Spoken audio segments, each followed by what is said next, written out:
दुनिया का 2/3 हिस्सा उनके राज्य के अधीन था। अल्लाह ताला ने हजरत दाऊद अलैहिस्सलाम को कई चमत्कारी शक्तियां, अपार धन संपत्ति और मधुर आवाज प्रदान की थी। एक बार हजरत दाऊद अलैहिस्सलाम समुद्र तट पर बैठकर अल्लाह की इबादत में मग्न थे। जब वह अपनी मधुर आवाज में जबूर की तिलावत करते थे तो समुद्र, जंगल के जानवर, पहाड़, यहाँ तक कि आसपास की सभी चीजें मंत्रमुग्ध होकर जबूर की तिलावत सुनती थी। हजरत दाऊद अलैहिस्सलाम की तिलावत की आवाज 40 मील तक पहुंचती थी। उस समय समुद्र तट के पास बनी इजराइल की एक जाति रहती थी। वे समुद्र से प्रतिदिन मछलियां पकड़कर अपनी रोजी कमाते थे। एक दिन जब हजरत दाऊद अलैहिस्सलाम अपने इबादत खाने में बैठे हुए थे, तब अल्लाह रब्बुल आलमीन ने गैबी आवाज के जरिए फरमाया, दाऊद अपनी उम्मत से कह दो कि वे शनिवार के दिन व्यापार और मछली पकड़ने से रुक जाएं और सिर्फ अल्लाह की इबादत करें, क्योंकि मैंने उस दिन को उनकी इबादत का दिन जुमा की तरह घोषित किया है। इसके बाद हजरत दाऊद अलैहिस्सलाम ने बनी इजराइल को बुलाकर कहा, बनी इस्राइल, तुम शनिवार के दिन अल्लाह की इबादत करो और सभी व्यापार और मछली पकड़ने से बचो, अल्लाह से डरो और उसकी बात मानो, यही तुम्हारे लिए बेहतरी होगी। यह कहकर वे वहां से चले गए। देश के अधिकतर लोग हजरत दाऊद अलैहिस्सलाम की नसीहत को ध्यान से सुनते थे, शरीयत के कानून का पालन करते थे और देश के नियमों का सम्मान करते थे। लेकिन समुद्र तट के पास रहने वाले बनी इजराइल के कुछ लोगों ने पहले शरीयत का पालन किया, लेकिन बाद में वे चालाकी करने लगे। शनिवार के दिन जब सभी लोग अल्लाह की इबादत के लिए इबादत खाने चले गए, तो बनी इस्राइल के कुछ लोग चोरी छिपे समुद्र के किनारे पहुंच गए।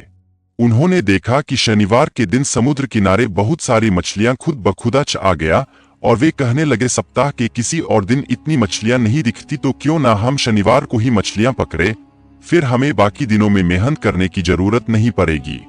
इस पर एक व्यक्ति ने कहा, लेकिन यह कैसे संभव होगा? तभी दूसरे व्यक्ति ने कहा, समुद्र के किनारे इन लोगों ने कुछ कुएं बनाए और उनमें जाल बिछा दिया, फिर अगले दिन आकर वे उन मछलियों को पकड़ लेते थे। इस योजना के अनुसार उन्होंने काम शुरू कर दिया और अल्लाह के आदेश का उल्लंघन करते हुए इसी तरह मछली पकड़ने लगे। जब उन्होंने देखा कि अल्लाह की तरफ से कोई सजा नहीं आई, तो उनका साहस और भी बढ़ गया। वे इसी तरह मछली पकड़कर काफी धन संपत्ति के मालिक बन गए। दूसरी ओर उनके कबीले के बहुत से लोग शरीयत के कानून का पालन करते थे और अल्लाह के डर से चलते थे। एक दिन वे सभी उन मछली पकड़ने वालों के पास गए और कहा, प्रिय भाइयों, शनिवार को मछली पकड़ना बंद कर दो, क्योंकि अल्लाह ताला ने इस दिन को इबादत के लिए चुना है। अगर तुम इस आदेश को नहीं मानोगे तो तुम पर कोई मुसीबत आ सकती है। यह सुनकर उस समूह के एक नेता ने मजाक उड़ाते हुए कहा, मछली पकड़ने का शरीयत से क्या लेना देना? किसी भी नबी के दौर में ऐसा आदेश नहीं देखा गया। इस आदेश का कोई तर्क नहीं है, इसलिए हम इसे नहीं मान सकते। हम शनिवार को खुलकर मछली पकड़ेंगे, लेकिन अगर नबी दाऊद कोई भलाई साबित कर सके तो हम इसे मान लेंगे। जाओ और इस बारे में उनसे पूछकर आओ। इसके बाद कुछ लोग हजरत दाऊद अलैहिस्सलाम के पास गए और उनसे बहस करने लगे। तब हजरत दाऊद अलैहिस्सलाम ने कहा, अल्लाह ताला ने तुम्हें लालच से बचाने के लिए शनिवार को मछली पकड़ने से रोका है, इसलिए मैं समझाता हूँ कि तुम्हारे लिए बेहतर होगा कि तुम शनिवार को मछली पकड़ने से बचो। बनी इजराइल के लोग हजरत दाऊद अलैहिस्सलाम की यह बात सुनकर अपने नेता के पास लौटे और पूरी बात उसे बता दी। तब उनके नेता ने कहा, दाऊद नबी की इस बात पर चलना हमारे लिए संभव नहीं है, इसलिए अगले शनिवार को तुम सभी मछली पकड़ने का काम जारी रखोगे। डरने की कोई जरूरत नहीं है। इससे पहले भी हमने मछली पकड़कर बहुत दौलत कमाई है। अगर तुम मेरी बात मानोगे तो भविष्य में तुम्हारा भी भला होगा। यह सुनकर वहां मौजूद सभी लोग खुशी से झूम उठे। फिर अगले शनिवार को मछुआरों में से केवल कुछ ही लोग इबादत के लिए हजरत दाऊद अलैहिस्सलाम के पास गए, जबकि अधिकांश मछुआरे सुबह सुबह समुद्र में मछली पकड़ने निकल गए। उन्होंने दिन भर मछली पकड़ी, उन्हें कर ढेर सारा पैसा कमाया और रात को खुशी खुशी अपने घर लौट गए। अगली सुबह जब कुछ लोग इबादत के लिए जा रहे थे, तो उन्होंने देखा कि पूरा इलाका बिल्कुल नीरव और शांत माहौल देखकर एक व्यक्ति ने दूसरे से पूछा, अच्छा बताओ भाई, आज इतनी शांति क्यों है? क्या आज वे मछली पकड़ने नहीं जाएंगे? तब दूसरे व्यक्ति ने कहा, मैं भी नहीं समझ पा रहा हूँ, इतनी शांति पहले कभी नहीं देखी, चलो वहां जाकर देखते हैं। यह कहकर वे सभी पास के घर के अंदर चले गए। वहां जाकर जो उन्होंने देखा उससे उनकी सांसें थम गई। उन्होंने देखा कि एक झुंड में बड़े बड़े बंदर जमीन पर लोटपोट हो रहे हैं। जैसे ही उन लोगों ने उन्हें देखा, वे बंदर उनके पैरों के पास आकर जोर जोर से रोने लगे। उसी समय कुछ महिलाएं वहां आई और बोली, कल उन्हें मना करने के बावजूद वे लालच में पड़कर मछली पकड़ने चले गए थे। अल्लाह रब्बुल आलमीन ने शनिवार के दिन मछली पकड़ने से रोका था, लेकिन उन्होंने उसकी बात नहीं मानी। अल्लाह और उनके नबी की आज्ञा का उल्लंघन करने के कारण वे सभी बंदर बन गए हैं। अब यदि आप हजरत दाऊद अलैहिस्सलाम से इनके लिए माफी की दुआ करवा दें तो शायद इन्हें दोबारा जीवन मिल जाए। तब उन लोगों ने कहा, हमने समय रहते इस बात पर ध्यान नहीं दिया, अब हमारे हाथ में कुछ नहीं है। फिर भी हम इस विषय को हजरत दाऊद अलैहिस्सलाम के पास लेकर जाएंगे। इसके बाद एक समूह उन लोगों की तरफ से हजरत दाऊद अलैहिस्सलाम के पास पहुंचा और कहा, इन्हें माफ कर दीजिए और फिर से इंसानी रूप में लौटा दीजिए। तब हजरत दाऊद अलैहिस्सलाम ने कहा, माफ करने वाला अल्लाह ताला है, यदि अल्लाह उन्हें माफ करना चाहे तो कर सकता है। कई तफसीरकारों ने उल्लेख किया है कि वे बंदर मात्र 3 दिन जीवित रहे, फिर उस कौम का नाश हो गया। लेकिन जो लोग अल्लाह से डरते थे और हजरत दाऊद अलैहिस्सलाम की बात मानते थे, उन्हें कोई नुकसान नहीं हुआ, वे सुख शांति से रहने लगे। एक दिन बनी इजराइल के कुछ लोग हजरत दाऊद अलैहिस्सलाम के पास आए और बोले, हुजूर हमें क़यामत की कुछ निशानियां दिखाइए ताकि हमारा ईमान और मजबूत हो जाए। तब हजरत दाऊद अलैहिस्सलाम ने कहा, 3 दिन बाद ईद है, तुम ईद के दिन मैदान में आओ, तब तुम क़यामत की कुछ निशानियां देख पाओगे। यह कहकर उन्होंने उन्हें विदा कर दिया। उस समय बनी इजराइल में एक बहुत धनी व्यक्ति था जिसे किसी चीज की कमी नहीं थी। उसके पास एक सुंदर गाय थी जिसे वह सोने के गहनों से सजा कर रखता था। उसकी सुंदरता ऐसी थी कि जो भी उसे देखता अपनी नजरें हटा नहीं पाता था। वह दिन भर खुले मैदान में घूमती और रात होते ही उस धनी व्यक्ति के घर वापस आकर सो जाती। वह गाय अचानक गुम हो गई। उस धनी व्यक्ति ने अपनी गाय को खोजने के लिए अपने आदमियों को अलग अलग स्थानों पर भेज दिया। कई जगहों पर खोजने के बाद भी जब गाय नहीं मिली तो वे लोग लौट आए। तब धनी व्यक्ति ने कहा, जो व्यक्ति मेरी इस गाय को खोज कर लाएगा उसे 10,000 दीनार इनाम दिया जाएगा। यह घोषणा होने के बाद देश के विभिन्न स्थानों से कई लोग उस गाय को खोजने में जुट गए। उस समय बनी इस्राएल में कई नेक और अल्लाह वाले बुजुर्ग मौजूद थे। उनमें से एक नेक बुजुर्ग महिला थी। वह अत्यंत धर्मपरायण थी और रात दिन अल्लाह की इबादत में मग्न रहती थी। उनका एक ही बेटा था। माँ बेटा जंगल में एक छोटा सा घर बनाकर रहते थे। उनके घर के पास से एक पानी की नहर बहती थी। जब उन्हें भूख लगती तो वे उस नहर के पास जाकर पेट भर पानी पी लेते और इसी से उनकी भूख मिट जाती। कुछ दिनों बाद वह वृद्धा का बेटा पानी की नहर के किनारे गया और देखा कि वहां कुछ अनार के पेड़ उग गए हैं। यह देखकर वह बहुत खुश हुआ और घर लौट आया। कुछ दिनों बाद जब वह फिर से वहां गया तो उसने देखा कि अनार के पेड़ों पर फल लग चुके हैं।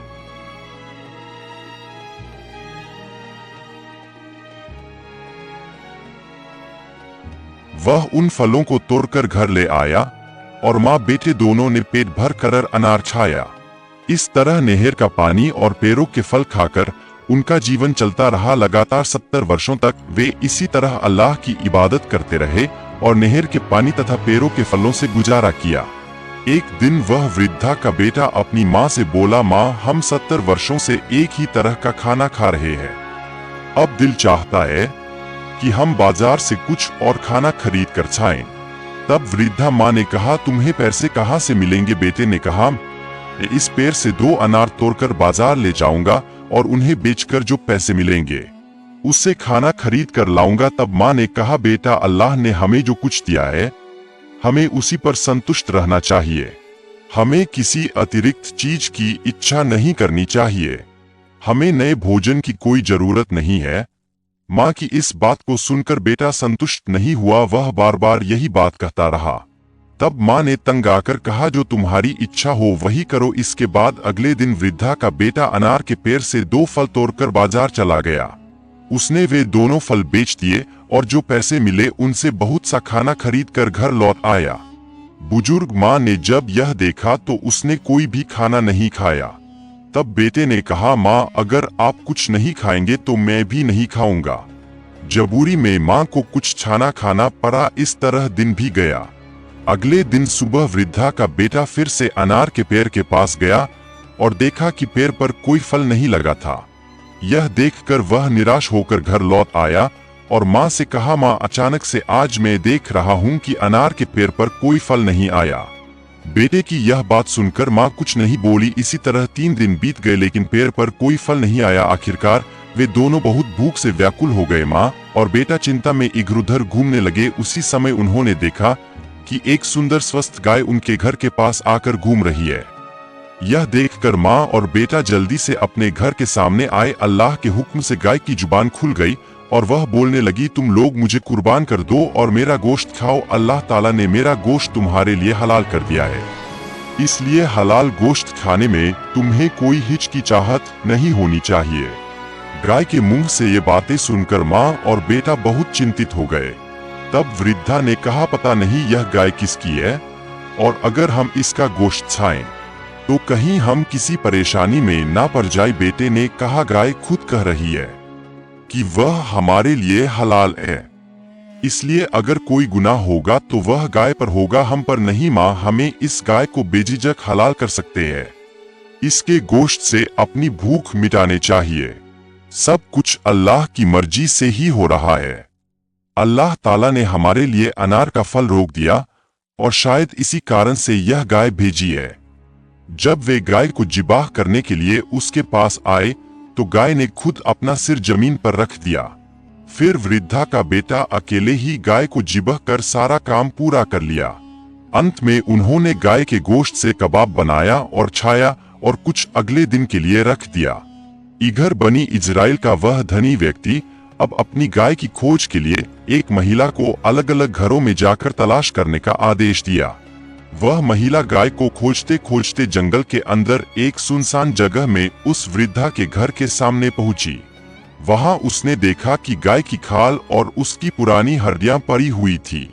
यह देखकर वह काफी आश्वस्त हो गई। फिर वह महिला बिना देर किए वृद्धा के घर के अंदर गई और देखा कि वृद्धा और उसका बेटा गाय के गोश्त के कबाब खा रहे हैं।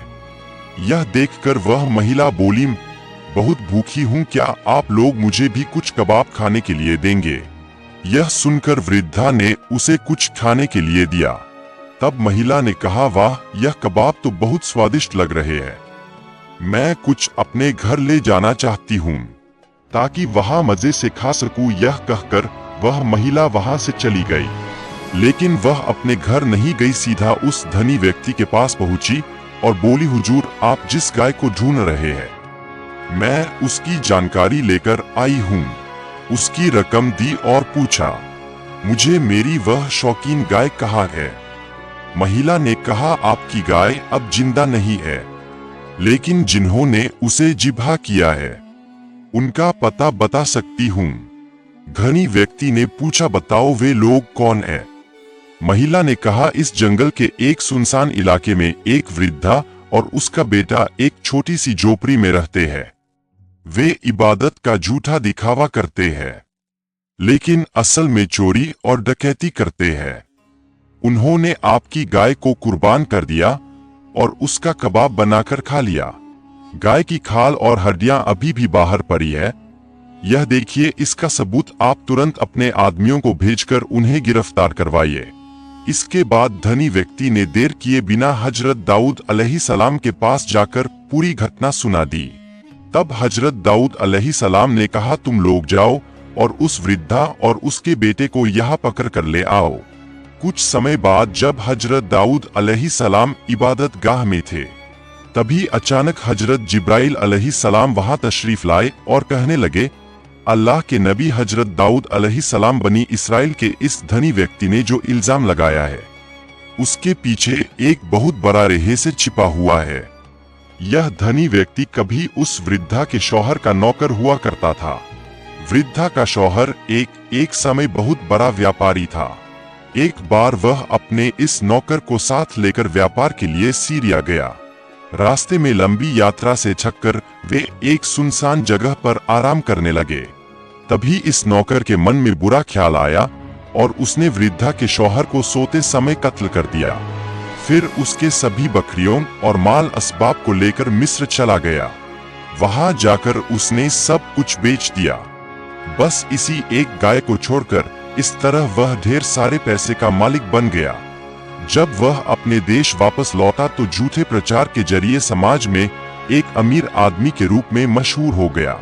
अब जिस गाय को उस वृद्धा और उसके बेटे ने जिबाह किया, वह दरअसल उसी वृद्धा के शौहर की थी और इस धनी व्यक्ति के पास जो भी दौलत है, वह असल में उसी वृद्धा के शौहर की हलाल कमाई हुई संपत्ति है।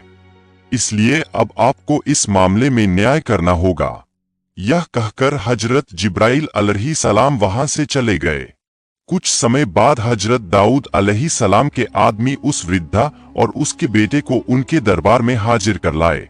तब हजरत दाऊद अलैहिस्सलाम ने कहा, सबको बता दो कि इस घटना का उपयुक्त न्याय 3 दिन बाद ईद के मैदान में किया जाएगा और मैं सभी को क़यामत की निशानी दिखाऊंगा।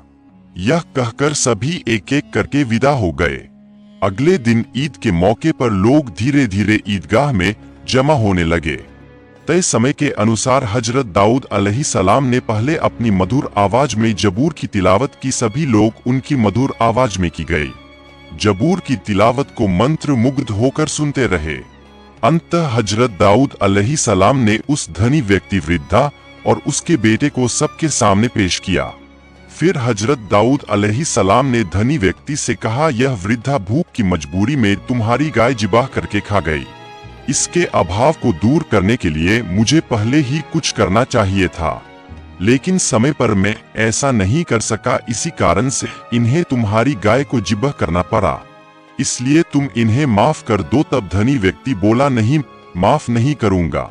बिना मेरी इजाजत के मेरी शौकीन गाय को चोरी करके खा लिया गया है, आप इंसाफ करें। तब हजरत दाऊद अलैहिस्सलाम ने कहा, अच्छा ठीक है, तो मैं तुम्हें गाय की कीमत के साथ उसका मुआवजा भी अदा कर देता हूँ। अब तुम इन्हें माफ कर दो। तब भी धन व्यक्ति ने कहा, यहाँ माफ करने नहीं बल्कि न्याय पाने के लिए आया हूँ। ठीक उसी समय हजरत जिब्राइल अलैहिस्सलाम ने आवाज दी, ए दाऊद अलैहिस्सलाम, यह धनी व्यक्ति बार बार न्याय की बात कर रहा है, इसीलिए आप न्याय करें। इसके बाद हजरत दाऊद अलैहिस्सलाम ने वृद्धा से पूछा, क्या इस मामले में तुम्हें कुछ कहना है? वह हमेशा अपने व्यापार के आधे मुनाफे को गरीबों और जरूरतमंदों में बांट दिया करता था। एक दिन वह व्यापार के सिलसिले में सीरिया गया और फिर कभी लौटकर नहीं आया। उसके बाद मैं अपने इकलौते बेटे को लेकर बेहद चिंतित हो गई। बुरे लोगों ने मेरी सारी संपत्ति छीन ली, जिससे मुझे कई दिनों तक भूखा रहना पड़ा। भूख से मजबूर होकर जंगल में एक सुनसान जगह चली गई और वहां अल्लाह की इबादत में लीन हो गई। वहां मैंने 70 साल नहर का पानी पीकर और पेड़ों के फल खाकर गुजार दिए। इस तरह अल्लाह हमारे लिए रोजी का इंतजाम कर रहे थे। एक दिन मेरा बेटा उस पेड़ के फल खाने को तैयार नहीं हुआ। वह बाजार से कुछ नया खाना लाने चला गया। इसके बाद उस पेड़ पर फिर कभी फल नहीं उगे। आखिरकार और मेरा बेटा भूख से तड़पने लगे। ठीक उसी समय कहीं से तभी ऐसा लगा जैसे एक गाय उनके घर के सामने आकर अल्लाह के हुक्म से इंसानों की तरह बात करने लगी। वह कहने लगी, मैं तुम्हारे लिए हलाल हूँ, तो तुम भूख से क्यों तकलीफें उठा रहे हो? यह सुनकर हमने उस गाय को जिबाह कर दिया और उसका गोश्त भूनकर खा लिया। अब आप जो भी न्याय करेंगे हम उसे सिर झुकाकर स्वीकार करेंगे। तब हजरत दाऊद अलैहिस्सलाम ने दोनों की बातें सुनकर सबके सामने न्याय करना शुरू किया और बोले, गाय के दावेदार, तुम एक धनी व्यक्ति हो, लेकिन तुमने इस दौलत को लूटकर हासिल किया है। तुमने इस वृद्धा के शौहर को कत्ल करके यह धन दौलत अपने कब्जे में ले ली है। इसलिए इस गाय के असली मालिक तुम नहीं हो, बल्कि यह वृद्धा और उसका बेटा है। यह सुनकर धनी व्यक्ति कहने लगा, अल्लाह के नबी हजरत दाऊद अलैहिस्सलाम, यहाँ न्याय पाने आया हूँ, ना कि कोई झूठी कहानी सुनने, इसलिए जो कुछ यह वृद्धा कह रही है वह पूरी तरह से झूठ है। तब हजरत दाऊद अलैहिस्सलाम ने कहा, असल में झूठे तुम हो, यह घटना मुझे पहले से नहीं पता थी, लेकिन हजरत जिब्रील अलैहिस्सलाम ने मुझे इस बारे में बताया है, इसलिए ए अपराधी तुम्हारे हाथ पैर और अंग तुम्हारे खिलाफ गवाही दें। जैसे ही उन्होंने यह कहा, धनी व्यक्ति का मुंह बंद हो गया और उसके हाथ गवाही देने लगे, हुजूर आपकी बात बिल्कुल सच है, मैंने अपने मालिक की गर्दन पर छुरी रचकर उसे कत्ल कर दिया और उसकी पूरी दौलत बेचकर खुद को अमीर बना लिया। फिर एक एक करके उसके सारे अंग गवाही देने लगे। तब हजरत दाऊद अलैहिस्सलाम ने हुक्म दिया, इस धनी व्यक्ति की सारी दौलत एक एक करके इस वृद्धा को सौंप दी जाए और इस धनी व्यक्ति को कत्ल कर दिया जाए। फौरन इस आदेश को लागू कर दिया गया। इसके बाद वृद्धा और उसका बेटा ईदगाह में सिजदा में गिर पड़े। बनी इजराइल के सभी लोग यह देखकर हैरान रह गए। फिर हजरत दाऊद अलैहिस्सलाम ने कहा, आज का यह वाक्य तुम्हारे लिए कयामत की निशानी है। इस दुनिया में इंसान जो कुछ भी करेगा, कयामत के दिन उसके अंग प्रत्यंग उसके खिलाफ गवाही देंगे। इसलिए कयामत के भयावह दिन से निजात पाने के लिए शरीयत के पालन का संकल्प लो, यही तुम्हारे लिए बेहतर होगा। प्यारे दोस्तों, इस घटना से हमें यह सीख मिलती है कि अल्लाह रब्बुल आलमीन ने पाक कुरान में जिन कामों से मना किया है, हमें उनसे बचना चाहिए और सीधा रास्ता अपनाना चाहिए। अल्लाह ताला हमें सभी को प्यारे नबी हजरत मोहम्मद सल्लल्लाहु अलैहि वसल्लम के दिखाए हुए रास्ते और पाक कुरान की हिदायतों पर चलने की तौफीक अता फरमाए। आमीन। अगर आपको वीडियो अच्छी लगी तो चैनल सब्सक्राइब करना न भूले।